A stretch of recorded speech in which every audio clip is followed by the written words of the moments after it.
I'm not sure I can say what I want to say about that. I think a very measured and polite response from me would be to say that it's weird that you can have a tagline of being the voice of commercial archaeology and not speak.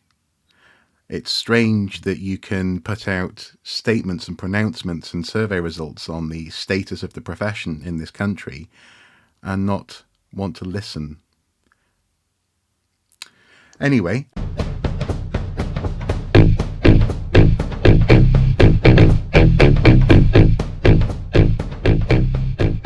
hello and welcome back to Watching Brief for the week of the 21st of March 2022. I am joined as ever by my co-host, Mr. Andy Brockman, and together, hello Andy, by the way. Good afternoon, Marc. Good afternoon. Together, it's fair to say, have been waiting. It feels like we're waiting for a train. Waiting for Godot? Waiting for Godot. Yes, we're waiting in some ways for, godlike figures to actually speak. And the extent to which they have or haven't, I suppose, is up to you guys to judge in the course of this episode. It's going to be a relatively short watching brief, as we want to get this, as it were, out this week, because next week we have some people lined up who are on the ground in Ukraine and who have experience of the risk to people and heritage that's resulting from the Ukraine, or rather say the Russia-Ukraine war. But all of this really stems from this week's episode, from a video that I put out on Tuesday asking the leaders of UK archaeology to take, or to consider taking, some of 6 simple steps to support and to aid our colleagues and fellow humans in Ukraine during this crisis. So, some people are wondering, what on earth is it that CIfA, the Chartered Institute for Archaeologists, CBA, the Council for British Archaeology, and FAME, or FAME, the Federation of Archaeological Managers and Employers, can possibly do about the situation in Ukraine? And I've made a handy-dandy list here because we've had sweet FA so far. So here we go. Here's a list for you. Number 1, at the very least, and this is in capitals, very least, make a similar statement of solidarity to that which we've seen from comparable institutions in countries like Germany, America, and Ireland, and so on and so forth. It costs you nothing. In fact, it looks quite good. Consider it. You know, an awful lot of archaeologists care about this, and you are supposed to represent us. You are our leaders, supposedly. Number 2, highlight the government sponsorship scheme. Even our cynical government, when it comes to influx of people, have actually set up a scheme that helps people help other people. This could be done as it pertains to charities and other institutions within the heritage sector, and at the very least we can offer safe harbour to citizens who are archaeologists and their families. If you want to, Chartered Institute for Archaeology, go down that route, because obviously you like to define what the profession of an archaeologist should be, and you have your different status of archaeologists and different levels, then, you know, use it, do it, engage with archaeologists who are fleeing this war zone. Anything would be great.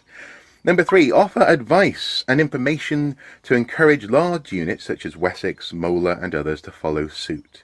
Where you go, hopefully they would follow. And that doesn't mean put pressure on anyone, but just make the advice available. On a similar note, number 4, highlight the Hague Convention. Encourage the creation of forums in public spaces to discuss the importance of preserving heritage and cultural, even intangible cultural treasures, so that people have something to return to in Ukraine as and when they can. Saving people is one thing, but as archaeologists, we also care about archaeology and heritage and culture. So highlight public conversations. Do a public conversation. Have public conversations, at least. Number 5, reach out to the public and highlight the ways in which the historic environment is at risk. How history and modern warfare are connected, and generally raise the standard of conversation surrounding the relevance of the historic environment in a generalized view of our lives, i.e. name the stakes. What's at risk? What is being lost? in addition to people's homes, in addition to people's livelihoods. We've seen theatres and museums and other places being targeted indiscriminately. What is the risk? What are the stakes? Again, costs you nothing. But it could really help the public conversation here in the UK, if nothing else. Number 6, stop being so tone deaf. Tweeting about inclusivity, neurodiversity, and ethics while burying your heads on this issue is inconsistent, to say the least. And that's the most polite word I can possibly think of to use in this instance. If you want the kudos of managing this sector, if you want to be the Chartered Institute for Archaeology, if you want to be Council for British Archaeology and not allow grassroots campaigns to represent archaeology on the public stage, if you want to represent managers and employers, then do it. Be leaders. If you want to run the sector, then run it. Lead. Do something. So many archaeologists care about this stuff. I care about this stuff. And I'm going to keep on hassling until something happens. So far, we've seen a retweet from a CIfA sub account, a subcommittee that so far, including this retweet, had tweeted 36 times. And that's it. Oh, we also saw a retweet from CBA as well. But nothing actually out of your own mouths. Please, do something. Step up. Accompanying that video was a call to action card that Andy and I put together as a way of enabling fellow archaeologists in particular who wanted to see and hear more from our leadership. This wasn't so much the beginning of a campaign, because it's not intended as being a centralized body of work in that sense, but certainly a way of helping people to voice their concerns and frustrations that we had seen bubbling away on Twitter over the past month or so since this conflict began. The intention was to ask a basic question: why hasn't the leadership of UK archaeology and three large membership organisations in particular, the Council for British Archaeology, which is the bridge between the amateur and the professional world, represents effectively all archaeologists, and it's an educational charity. The Federation of Archaeological Managers and Employers, which represents the effectively commercial archaeology, so the contracting units. They are the voice of commercial archaeology. That's how they style themselves on their. Yes. That's how they style themselves on their website. Absolutely. Yes. And finally, the Chartered Institute for Archaeologists, which is open to individual members, and effectively is the organisation that oversees professional standards in archaeology and ethics. And it has many initiatives and committees and so on that look at things like ethics. And in fact, there's a CIfA international group that looks at international relations. So we were effectively asking those organisations to make clear where they stood on the Ukraine issue, and hopefully to take a lead, perhaps in facilitating at least some initiatives to assist colleagues in Ukraine and colleagues who felt that they had to leave Ukraine because of the current conflict. Well, but also as well, in that sense, fellow human beings. This week, I've received messages from people who are saying, look, they don't have to be archaeologists, but our museum is doing this, or our local archaeology group is trying to do that. This was, I suppose, a call to see some recognition from a centralised leadership and to encourage a bit of coordinated action, I suppose. And it's interesting as well that we should say that there have been bodies that have responded in the UK. For example, the Society of Antiquaries did. So it's not silence, but these are the three main bodies. And hitherto, at that point, more or less 3 weeks into the conflict, we had heard nothing. Initially, the hashtag had lots of shares, lots of enthusiasm. People were very interested in it, and it did seem to be gaining some traction. Though it's fair to say that there was actually quite quickly some pushback from certain quarters on Twitter in particular, they were making the argument that this sort of initiative, or this sort of call to action, was racist, potentially, because it was focusing on a European conflict, and where is our voice on all the other conflicts in the world? That said, though, if you go back through yours and mine Twitter accounts, for example, when Afghanistan was being evacuated, we were definitely talking about this with regards to Afghanistan and so on and so forth. So, interesting point to point out there. And also, actually, it was a very protectionist tone. There was a tone of why are we asking people to speak out? Now, we've already heard and we've already seen in the clip that I put out on Tuesday. One of the reasons I was most concerned is that the UK was very much seeming silent in comparison to America, to Ireland, to Germany, to UNESCO, to we were falling behind. But at the very least, after 24, 48 hours, we did get some response, didn't we, on this hashtag? First out of the traps was CIfA, the Chartered Institute for Archaeologists. They responded on the evening of March the 22nd, which was the day that we put out the call to action card on the video and the hashtag. It was a double tweet on their official Twitter account, and this is what it said. CIfA's board has discussed its concerns about what is happening in Ukraine, but wishes to keep its public statements clearly focused on archaeology and not on world events generally. It is keeping a close eye on actions from organisations like Blue Shield International, which are experts in the protection of cultural property in conflict zones. We are also discussing plans with the European Archaeological Association for directing Ukrainian archaeologists and their families to archaeologists who might be willing to house or employ them, but we are not ready to contact members about this yet. Now, obviously, we're grateful that they responded at all, but there's a couple of things I think our viewers will make their mind up about. One is whether you can actually make that differentiation between just talking about archaeology and not talking about world events, when possibly the most significant event that's happened, certainly in Europe of its kind, since World War II, which is how a lot of the political and military and humanitarian experts are describing the situation in Ukraine, when that is also having a severe effect on Ukraine's culture, on Ukraine's cultural and heritage workers and their families. And also as an organisation who historically have campaigned for the ratification of the Hague Convention when it comes to cultural and historical sites.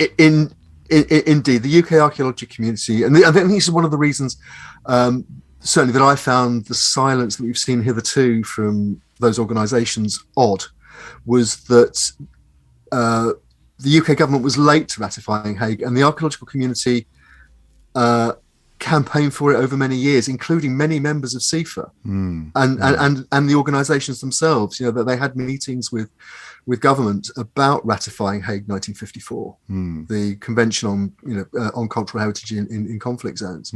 So to have this major world event with a powerful element of danger to culture, to heritage, to the people who work in those fields, and not to respond seems strange. The other point I make is that the discussion of plans with the European Archaeological Association for taking in Ukrainian archaeologists and their families, we've got no time scale on that. We don't know when those meetings were had or what was being said. The government's sponsorship scheme, the Homes for Ukraine scheme, which is the main scheme that Ukrainian people will come into the UK on, has been in being for just under 2 weeks now. And in that sense, not being ready to talk to our members, as CIfA says, CIfA isn't organising that scheme. No, CIfA can just point their members, who are citizens of the United Kingdom, to that scheme. That's also an odd turn of phrase as well. I think so. Well, again, our viewers will make up their minds about that, whether that's an adequate response or not. The second organisation that we that we approached was the CBA, the Council of British Archaeology. And we emailed Neil Redfern, who's the director of the CBA, with the questions and asking how it responded to our call to action card. And this is what he responded. Quote, "The war in Ukraine is having a devastating impact on people's lives. The CBA does not intend to comment on your email. The next edition of British Archaeology will contain features reflecting on this horrendous situation and its human cost." End quote. Now, again, that is, it's a response. Our viewers will make up their mind whether it's a valid response. It's a response to you. It's not a response on Twitter to the hashtag or to people who've been asking for a comment. And it's also worthwhile saying at this venture, neither of those organisations, CIfA nor CBA, have actually made a statement of solidarity with Ukraine, as I say, so many other countries have, comparable institutions, that is. Anyway, so continue. And also organisations in this country. The Society of Antiquaries, our most venerable organisation for archaeologists and historians, was very quick to release a statement of solidarity very soon after the conflict began. There have also been statements and initiatives and discussions of support from for example, the Royal Institute of British Architects. I know people, for example, in the performing arts community have been discussing how they can help artists, performers, choreographers, directors, and so on, who may have felt the need to leave Ukraine, how they can be supported to work to keep their skills up. Dancers need to do class, or they lose their fitness. Things like that have been discussed. And again, in other sectors. And again, we shouldn't forget that all of these people have the capacity as citizens to offer a room under the sponsorship scheme. Yes, it's not just about employers or particular skills. No, I think we need to make clear that the government's Homes for Ukraine scheme, which can be criticised on various grounds, but on the face of it, it's open for individuals and organisations, including archaeological units, to sponsor people from Ukraine to come to England, and they will be able to. The idea that they need to be able to provide accommodation for 6 months, but archaeological units often provide accommodation for their diggers on projects. So this isn't something we're not being asked to do something that's out of their comfort zone. It's something that they do routinely, and it wouldn't be beyond the wit of somebody at one of those organisations just to say, look, this is something you can do. You, as an organisation, could sponsor somebody, offer a room for 6 months, and they will be allowed to work. They're allowed to be to draw benefits. They're allowed to take part in full-time education and so on.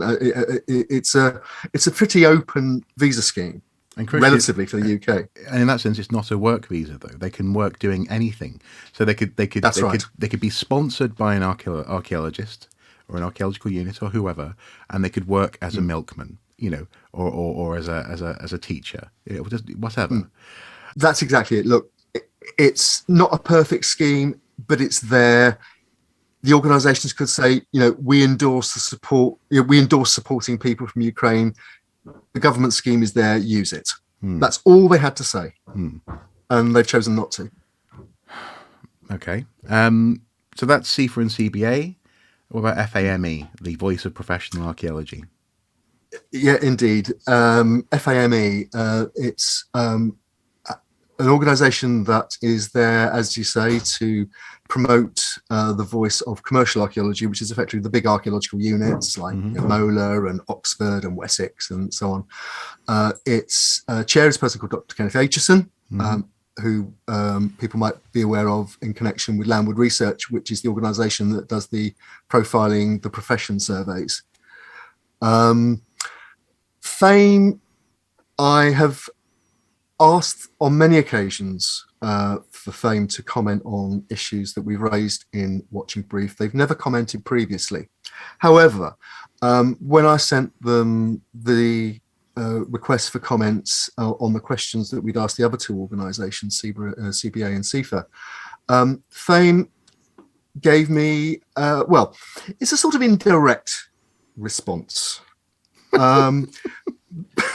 Well, look, basically, it was an automated response. Let's say that for a start. It was an okay. Yeah, look, basically, there's been a lot of talk about bots and automated responses and so on in the course of the Ukraine crisis in terms of cyber and what's so-called cyber warfare. Now, I'm not suggesting for a moment that FAME are involved in anything like that, but I did get a cyber response to the request for comment and questions, and I'm quoting again. Quote: "This email has been blocked. Please stop trying to get quotes comment from FAME." End quote. I should add that the Pipeline Twitter account has also been blocked by FAME. Now, again, FAME obviously is a private organisation. It is perfectly entitled not to comment if it chooses not to. But I would just point out to our viewer and let them make that up their own mind that FAME is also an organisation that operates in the public sphere. It has a public website. It states it lobbies on behalf of its members and has meetings with government. And therefore, it is entirely legitimate for me, you, anyone to ask them questions about what they do and the attitudes of the organisation. I shall just say, I think that kind of view is disappointing. I'm not sure I can say what I want to say about that. I think a very measured and polite response from me would be to say that it's weird that you can have a tagline of being the voice of commercial archaeology and not speak. It's strange that you can put out statements and pronouncements and survey results on the status of the profession in this country and not want to listen. Anyway, so varying degrees of success, ranging from kindly don't contact us ever again to effectively we don't do world events, except actually it seems that maybe by accident these organisations are involved in world events, aren't they, Andy? Well, yeah. Look, one of the most recent responses to the to the Ukraine crisis is an open letter that has been written by a whole series of senior members of the heritage profession in Britain. It's entitled "The Threat to Ukraine's Heritage," an open letter sent to the Minister of Culture of the Russian Federation, Olga Borisovna Lyubimova. So it's writing to basically President Putin's Minister of Culture in the Russian government. Mm-hmm. It's very strongly, it's relatively short, it's very strongly worded. We'll link to it below. But essentially, I will read the last couple of paragraphs. It says, "We urge you to do your utmost to end the war, which creates an increasing threat to both life and cultural heritage, and to plead the case with your own government for the avoidance of further destruction of cultural heritage in any form during this war. While bombing continues, loss of life and the damage and loss of historic buildings and collections and sites is inevitable. We are a group of UK conservationists, architectural historians, archaeologists, cultural commentators, authors and campaigners for built heritage and the wider cultural heritage who have united this week to monitor threats and losses to architectural and cultural heritage in Ukraine during this war." Now, among the signatories of that letter are Dame Fiona Reynolds, who's the chair of the International National Trusts Organisation. We've got the director of the Victorian Society, the director of the Society for the Protection of Ancient Buildings, even the editor, the architectural editor of the magazine Country Life, which is a very has a reputation, at least, of looking at traditional British views of the country with very nice houses and beautiful cows. Yeah. But significantly for the story we're telling this afternoon, it's also signed by Lizzie Clitheroe West, who's a fellow of the Society of Antiquaries. She's the chief executive of the Heritage Alliance. And among the membership of the Heritage Alliance are the Council for British Archaeology, the Chartered Institute for Archaeologists, and the Federation of Archaeological Managers and Employers. I'll leave our viewer to work that one out. So where does this leave us at the end of the week? We started the week hopeful. I sort of started the week hopeful, a little bit annoyed by a lack of action. For my part, I suppose the one question I have is, why is it so hard to make a statement of support? I don't understand. I really don't understand. Because it's not support. Sorry, it's not support in to the exclusion of supporting anything else. It's starting somewhere and starting now, and I don't understand. Look, I think I've got a couple of responses to it very quickly. One is journalistically. I find it very disappointing that those three organisations haven't engaged more fully with this discussion and with this issue, to be frank, because sure as heck their members are. Mm-hmm. We see that in the response to things like the Disasters Emergency Committee appeal, which has broken records in terms of the amount of money it's raised. Yeah, and many people in our profession, in the professions that they oversee, will have contributed to that appeal, if not many of the others that are currently underway. I think it's disappointing that they haven't responded to the situation in Ukraine. I think it's disappointing that they haven't shown any leadership in terms of setting up any initiatives, or even just endorsing other initiatives. Or encouraging public conversation about the value of heritage. Like this is as simple as saying, do you like apple pie? Yes, apple pie is great. And they can't bring themselves to say, is heritage worthwhile saving, heritage body? They can't bring themselves to say, yes, it is. It's great. I don't... yeah, go on. Sorry. No, all I was going to say was, look, they have made their statements or chosen not to at the moment. They may change their mind. As it stands, obviously, so from CBA, we're waiting on a magazine to be published. Do you know when that's coming out? Well, the May and June edition is the next one to come out. It comes out, I think, in early April. Okay. And the copy date was the 7th, according to their advertisers anyway, or at least the people that booked the advertising for British Archaeology.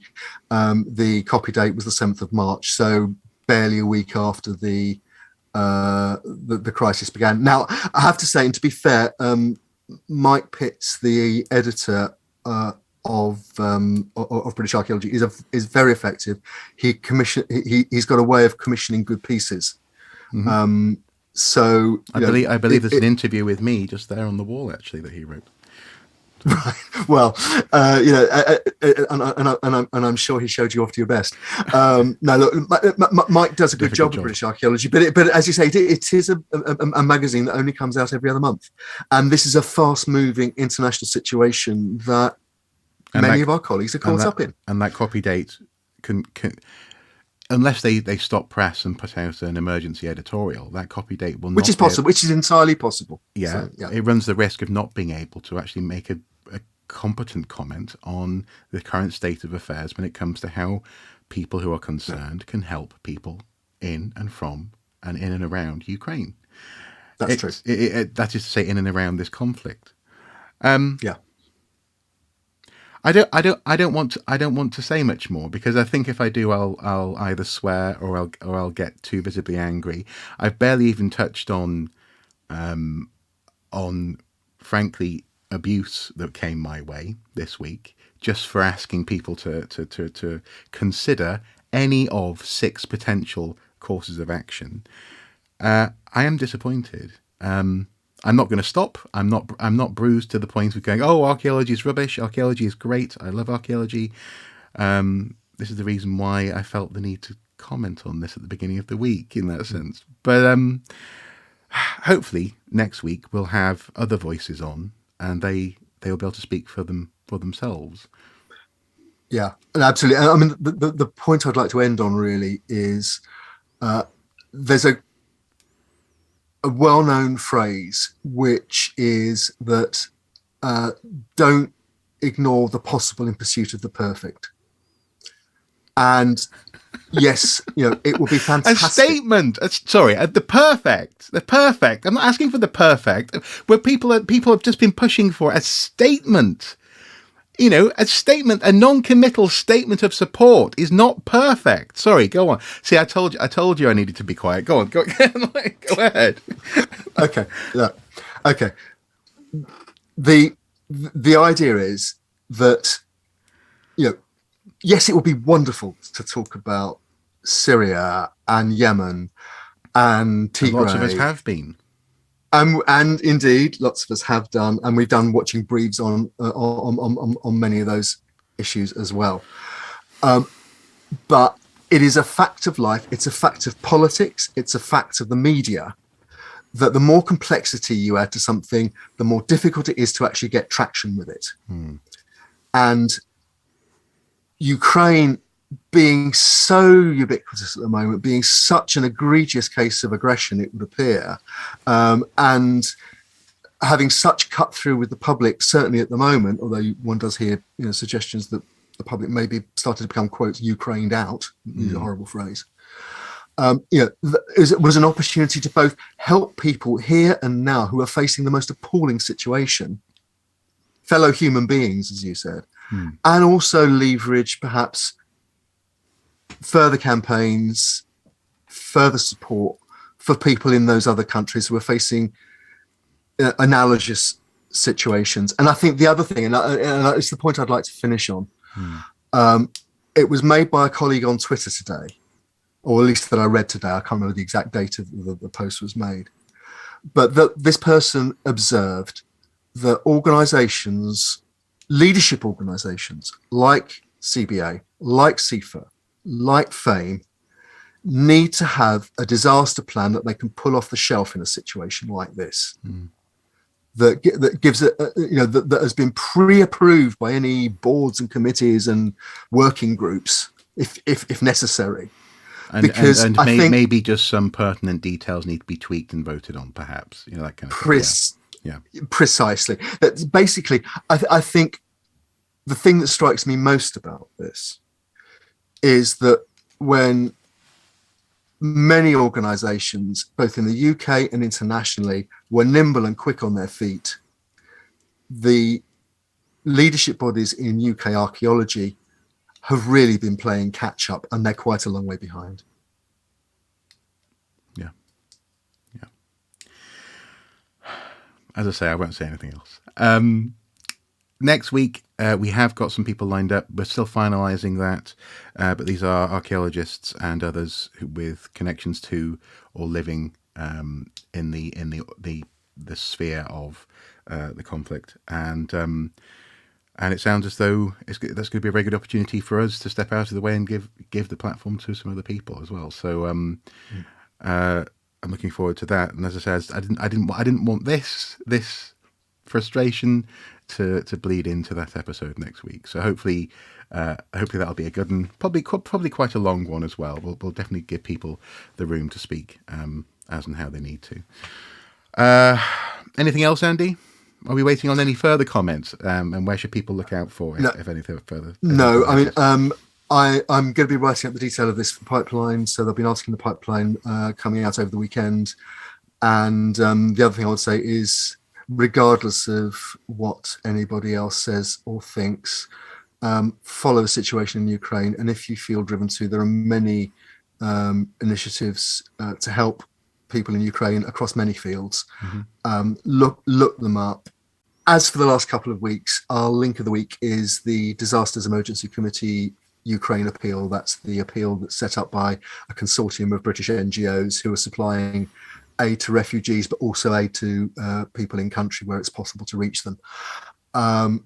You don't need leadership to sign up to it, although the kind of leadership and expertise and international relationships and economies of scale that the representative bodies can provide if they choose to would be nice. But as individuals, we can all try and help our fellow human beings in Ukraine, and that's in the end what's the most important thing. Okay, guys, until next time, do take care. Bye-bye. Bye-bye.